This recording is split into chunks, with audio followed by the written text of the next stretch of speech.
찬송가 6장 목소리 높여서를 함께 부르심으로 2025년 5월 12일 월요일 새벽 예배를 시작합니다.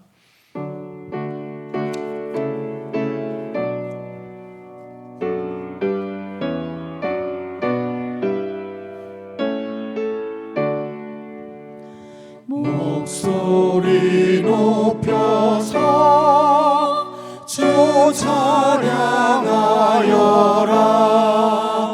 영광과 권세와 존귀와 위엄은 온누리 다스리시는 만왕의 왕께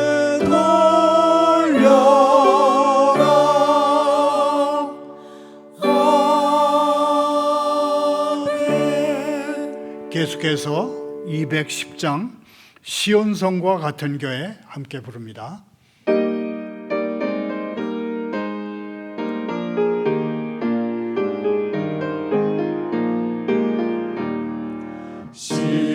시온성과 같은 교회, 교회의 영광 한없다. 허락하신 말씀대로 주가 친히 세웠다. 반석 위에 세운 교회, hun물자가 누구랴. 모든 원수 애워싸도 아무 근심 없도다. 생명샘이 솟아나와 모든 성도 마시니 언제든지 흘러넘쳐 부족함이 없도다. 이런 물이 흘러가니 목마른 자 누구랴. 주의 문에 풍족하여 넘치고도 넘친다.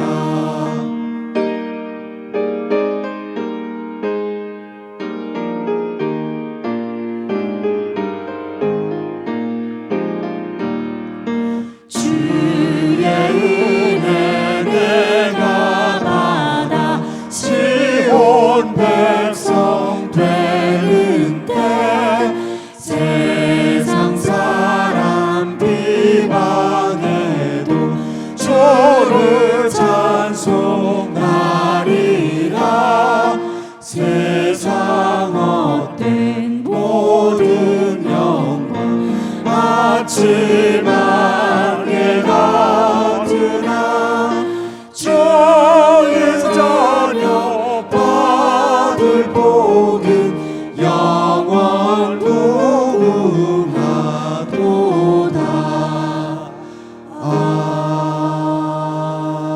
아멘.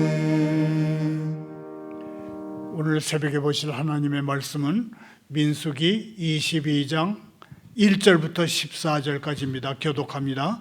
이스라엘 자손이 또 길을 떠나 모압 평지에 진을 쳤으니 요단 건너편 곧 여리고 맞은편이더라. 십볼의 아들 발락이 이스라엘이 아모리인에게 행한 모든 일을 보았으므로 모압이 심히 두려워하였으니 이는 이스라엘 백성이 많음으로 말미암아 모압이 이스라엘 자손 때문에 번민하더라. 미디안 장로들에게 이르되 이제 이 무리가 소가 밭에 풀을 뜯어먹음 같이 우리 사방에 있는 것을 다 뜯어먹으리로다 하니 그때 십볼의 아들 발락이 모압 왕이었더라. 그가 사신을 부올의 아들 발람의 고향인 강가 부돌에 보내어 발람을 부르게 하여 이르되 보라, 한 민족이 애굽에서 나왔는데 그들이 지면에 덮여서 우리 맞은편에 거주하였고 우리보다 강하니 청하건대 와서 나를 위하여 이 백성을 저주하라. 내가 혹 그들을 쳐서 이겨 이 땅에서 몰아내리라. 그대가 복을 비는 자는 복을 받고 저주하는 자는 저주를 받을 줄을 내가 알미니라. 모압 장로들과 미디안 장로들이 손에 복채를 가지고 떠나 발람에게 이르러 발락의 말을 그에게 전하매 발람이 그들에게 이르되 이 밤에 여기서 유숙하라. 여호와께서 내게 이르시는 대로 너희에게 대답하리라. 모압 귀족들이 발람에게서 유숙하니라. 하나님이 발람에게 임하여 말씀하시되 너와 함께 있는 이 사람들이 누구냐? 발람이 하나님께 아뢰되 모압 왕 십볼의 아들 발락이 내게 보낸 자들이니이다 이르기를 보라, 애굽에서 나온 민족이 지면에 덮였으니 이제 와서 나를 위하여 그들을 저주하라. 내가 혹 그들을 쳐서 몰아낼 수 있으리라 하나이다. 하나님이 발람에게 이르시되 너는 그들과 함께 가지도 말고 그 백성을 저주하지도 말라. 그들은 복을 받은 자들이니라. 발람이 아침에 일어나서 발락의 귀족들에게 이르되 너희는 너희의 땅으로 돌아가라. 여호와께서 내가 너희와 함께 가기를 허락하지 아니하시느니라. 모압 귀족들이 일어나 발락에게로 가서 전하되 발람이 우리와 함께 오기를 거절하더이다.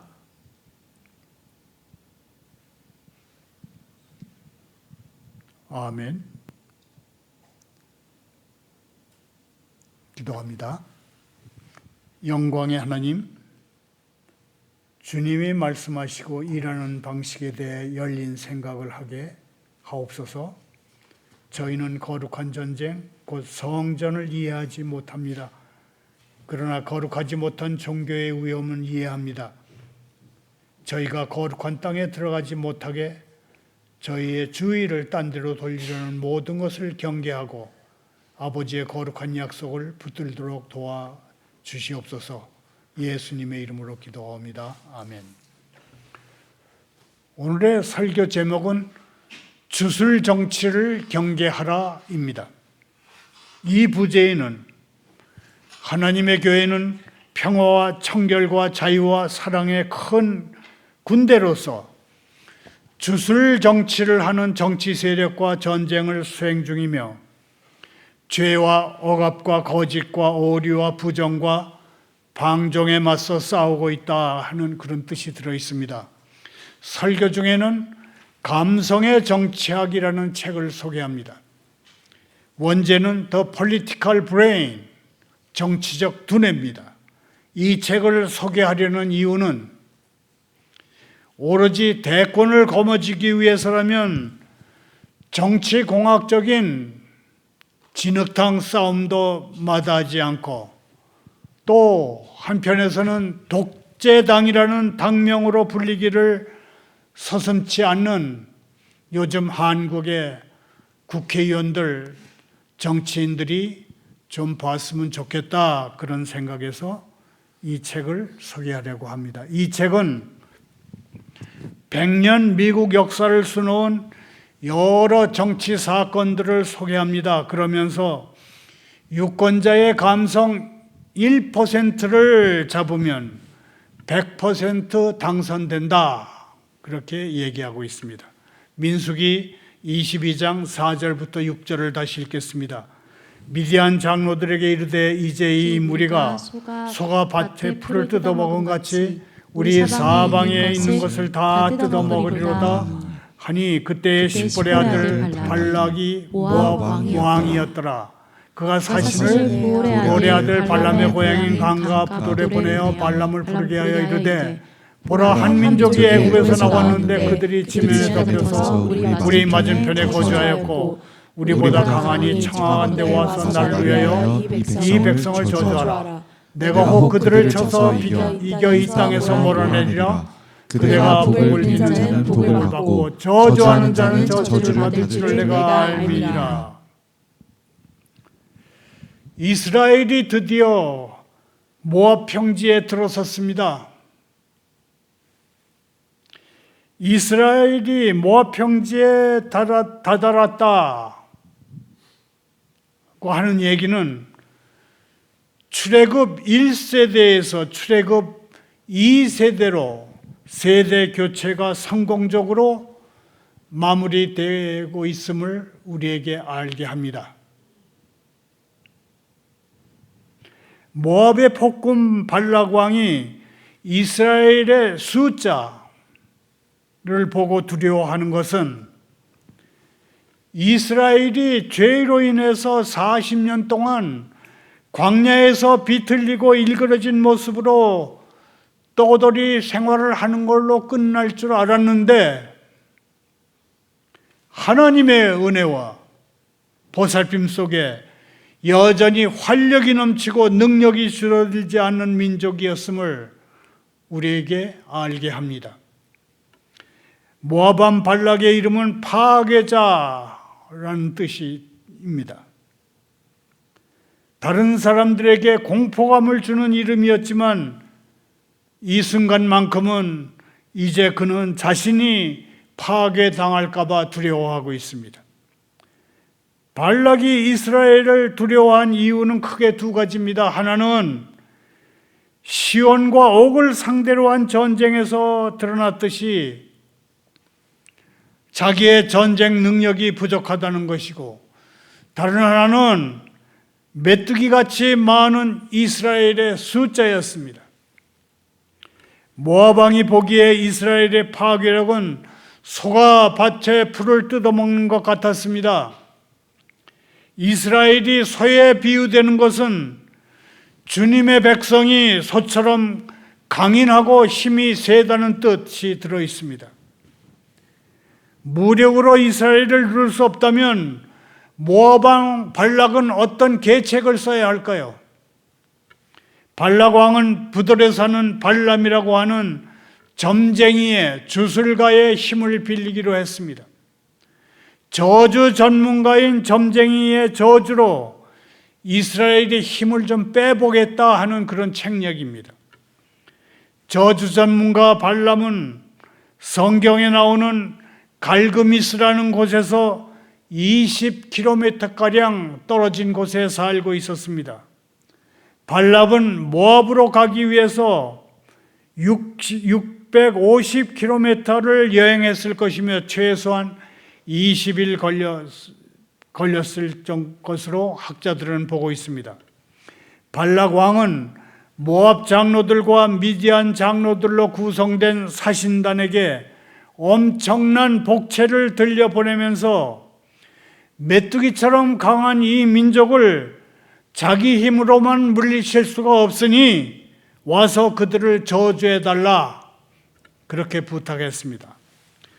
발락 왕은 만일 점쟁이 발람이 그들을 저주하면 모압이 충분히 그들을 이길 수 있으리라, 그렇게 확신했습니다. 점쟁이 발람의 능력을 인정하는 말도 있지 않았습니다. 그대가 복을 비는 사람은 복을 받고 그대가 저주하는 사람은 저주받는 것을 나는 알고 있습니다, 그랬습니다. 기독교 역사가들 사이에서 저주 전문가 발람을 어떻게 봐야 하는지에 놓고 약간의 의견이 엇갈립니다.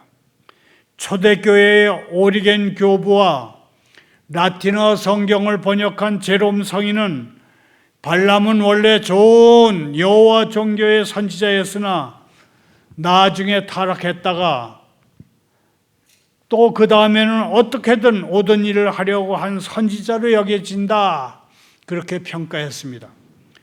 기독교 초기 인사들이 이렇게 결론 짓는 데는 발람이 여호와를 나의 하나님 그렇게 부르는 18절이 도움을 준 것으로 생각됩니다. 그러나 성경은 한 번도 발람을 선지자라고 부르지 않습니다. 발람은 그저 점쟁이이거나 점술가일 뿐입니다. 발람은 하나님을 아는 사람이었으나 동시에 우상도 숭배하는 그런 사람이었습니다. 재물의 눈이 밝은 발람을 하나님의 종이라 하기에는 문제가 있어 보이지만 발람은 분명 여호와를 아는 사람이기도 했습니다. 설령 그가 예언자였다 할지라도 전적으로 하나님만 섬기는 사람은 아니었습니다. 그는 다른 신도 섬기는 다신주의자였던 것입니다. 아마도 발람은 축복과 저주 그리고 예언에 관해서는 여호와가 그 어떤 신보다도 뛰어난 능력을 가진 분이셨음을 아는 다신주의자였다. 그렇게 얘기할 수 있을 것 같습니다. 하나님이 보통 때 같으면 상대도 하지 않았을 이 다신주의자를 그분의 뜻대로 뜻을 펼치는 데 쓰기로 결정하셨던 것입니다. 이스라엘의 하나님은 이처럼 때로는 우상 숭배자를 사용해서 그분의 백성에게 복을 내리십니다. 하나님이 발람에게 오셔서 일의 앞뒤 사정과 까닭을 들으셨습니다. 그러시고는 모압 왕의 사신들과 함께 모압으로 가지 말라고 발람에게 말씀하십니다. 그러면서 모압 왕이 말하는 이집트에서 나온 민족은 복받은 백성이다. 그렇게 하나님이 발람에게 알려주셨습니다. 하나님의 말씀을 들은 발람은 다음날 아침 일찍 일어나서 발락의 사신들에게 이렇게 말하면서 나는 갈 수 없다 그랬습니다. 하나님이 복락을 내리신 민족을 자신이 결코 저주할 수 없기 때문에 나는 갈 수 없다 그랬습니다. 사신들은 돌아가서 발락 왕에게 발람이 오기를 거절했다 그렇게 보고했습니다. 발락 왕은 몸이 달았습니다. 자기 왕국의 정세가 너무나 절박했습니다. 게다가 저주 전문가 발람마저 오지 않겠다고 하자 발락 왕은 그가 몸값으로 올리기 위한 수작을 부리고 있다 그렇게 판단했습니다. 발락 왕은 사절단 수를 늘리고 사절단원들의 직급도 높여가지고 그리고 더 많은 보상금을 들려서 다시 보냈습니다. 이 메뚜기 같은 백성에게 저주만 내려준다면 두툼하게 보답하겠고 요구하는 것은 다 들어주겠다 그랬습니다. 저주의 대가께서 모압에 오시기만 하면 무엇이든 하겠고 아무리 큰 금액이라도 돈을 드리겠다. 그러면서 발락 왕은 죽을 힘을 다해서 저주 전문가 발람의 도움을 요청했습니다. 그러나 발람은 발락 왕의 제의를 거절하면서 점쟁이로서 그의 생애 최고의 발언을 합니다. 18절입니다. 함께 읽겠습니다. 발람이 발락의 신하들에게 대답하여 이르되 발락이 그의 집에 가득한 은금을 내게 줄지라도 내가 능히 여호와 내 하나님의 말씀을 어겨 덜하거나 더하지 못하겠노라. 기막힌 신앙 고백 아닙니까? 만일 점쟁이가 자기 목적을 달성하기 위해서 신들을 이용할 수 없다면 그 점쟁이는 아무짝에도 쓸데가 없을 것입니다. 그러므로 저주의 대가 발람은 이 일에 이용할 신이신 여호와의 마음속을 떠봐야 합니다. 그러나 발람의 믿음의 굳건함은 거기까지였습니다. 점쟁이 발람은 발락 왕의 사신들에게 이렇게 말합니다. 19절입니다. 그런즉 이제 너희도 이 밤에 여기서 유숙하라. 여호와께서 내게 무슨 말씀을 더 하실는지 알아보리라. 앞서 지적했듯이 저주 전문가 발람은 축복과 저주 그리고 예언에 관해서는 여호와께서 그 어떤 신보다 뛰어난 능력을 가진 분임을 알고 있었던 다신주의자였습니다. 여호와께서는 이미 이 일에 관해서 분명하게 말씀하셨습니다. 12절입니다. 이집트에서 나온 백성은 복락을 받은 백성이니 나의 백성을 저주하러 모압 왕에게 가지 말라 이렇게 말씀하셨던 것입니다. 그렇게 말씀하신 하나님이 이제 와서 마음을 바꾸실 리가 전혀 없지 않습니까? 우리는 발람이 여호와께 여쭤보겠다는 말을 하는 순간 발람이 재물의 눈이 흐려졌음을 직감할 수 있습니다. 이 사람은 돈벌이로 예언을 하는 형편없는 사꾼에 불과했던 것입니다. 발람이 모압 왕의 사신들을 따라 나선다면 딱 한 가지 목적을 두고 길을 떠나야 합니다. 그것은 이스라엘을 저주하기 위해서입니다. 오늘의 성경 말씀 서설은 여기까지 하고, 이어서 교회로서 우리가 주술 정치에 어떻게 대응해야 하는지, 어떻게 신앙적인 전쟁을 펼쳐야 할지 생각해 보도록 하겠습니다. 신명기 23장 12절에서 14절을 함께 읽겠습니다. 내 진영 밖에 변소를 마련하고 그리로 나가되 내 기구에 작은 삽을 더하여 밖에 나가서 대변을 볼 때에 그것을 땅으로 팔 것이요 몸을 돌려 그 배설물을 덮을지니 이는 내 하나님 여호와께서 너를 구원하시고 적군에게 넘기시려고 내 진행 중에 행하심이라. 그러므로 내 진영을 거룩히 하라. 그리하면 내게서 불결한 것을 보시지 않으므로 나를 떠나지 아니하시리라. 여기서 잠깐 2007년에 번역된 감성의 정치학이라는 책을 소개합니다. 원제는 Political Brain, 정치적 두뇌입니다. 그리고 마음을 읽으면 정치가 보인다, 그런 부제가 붙은 책입니다. 이 책은 미국 정치에서 유권자의 감정이 어떤 역할을 했는지를 속속들이 밝힙니다. 무엇보다도 선거는 각 정당과 후보의 정책 대결이어야 한다, 그렇게 말합니다. 그러면서 상대를 비방하는 정치 광고는 오히려 역효과를 낸다, 그렇게 지적합니다. 또 유권자의 마음을 사로잡아야 한다면서 유권자의 감성 1%를 잡으면 100% 당선된다, 그렇게 말합니다. 그러면서 한 예를 드는데 2002년의 선거에서 노무현 대통령이 왜 한나라당 이회창 후보를 물리쳤는지도 그 예를 듭니다. 다시 성경으로 돌아옵니다. 교회는 전쟁을 치르고 있습니다. 하나님의 교회는 많은 면에서 이스라엘 진영, 군 부대, 캠프에 비유될 수 있습니다. 첫째, 교회는 분리를 위한 진영입니다. 진영에 참여한 사람은 가족들, 친지들, 상인들로부터 분리됐습니다. 우리는 십자가 군병들입니다.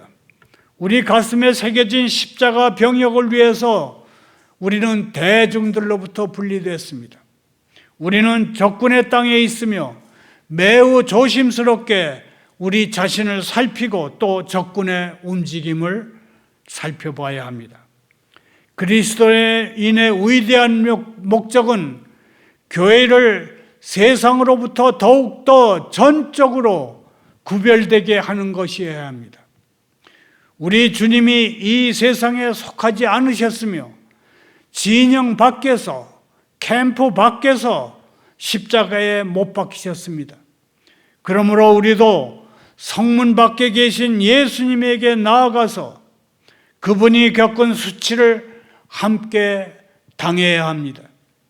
언약한 심령들이 두려워하는 이 시대의 치욕은 속이 좁고 조금 더 융통성이 없이 자기 주장을 내세우며 엄격하고 꼼꼼하게 따지는 그런 것입니다.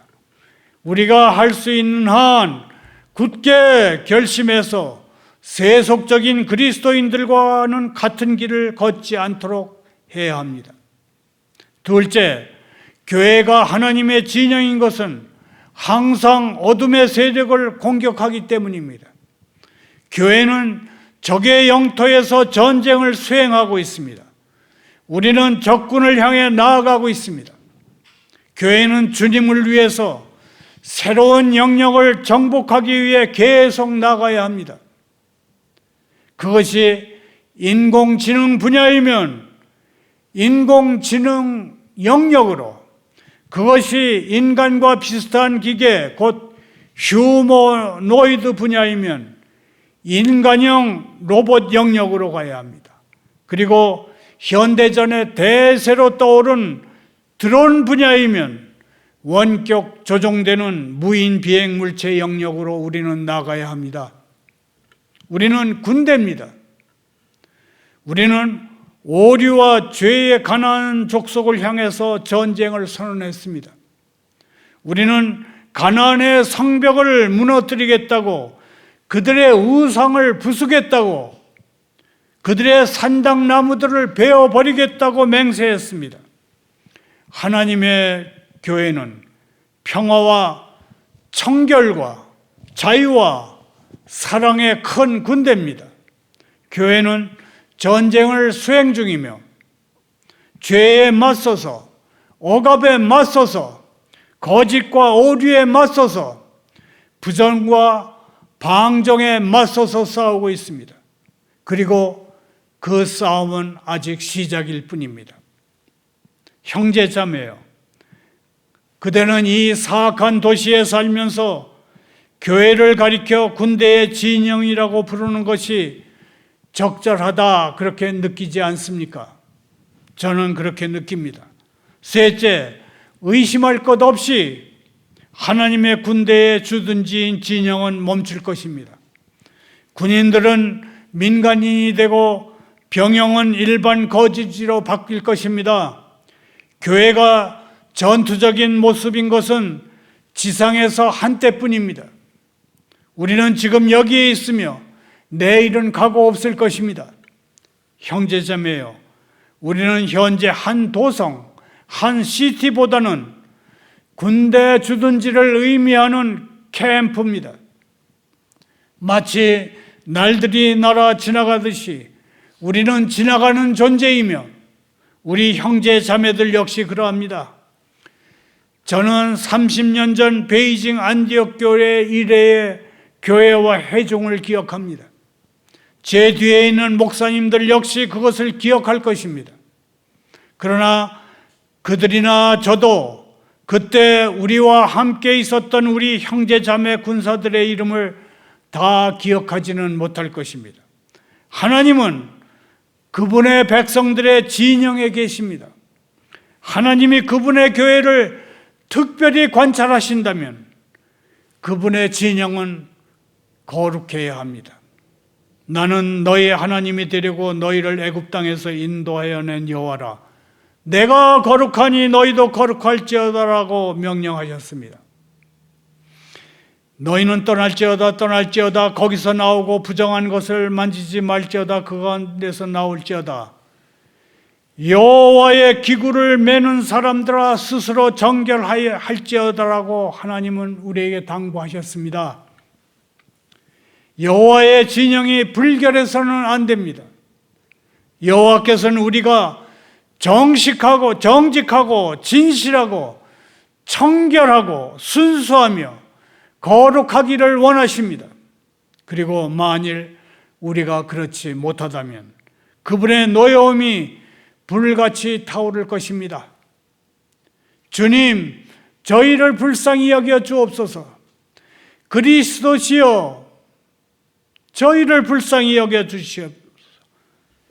저희가 달리 무엇을 말할 수 있겠사옵나이까? 감사합니다. 기도합니다. 하나님 아버지, 거룩하라, 정결하게 하라 하신 주님, 이 세상을 향해 주님의 목적을 이뤄 가실 때 저희의 믿음과 행동을 사용해 주옵소서.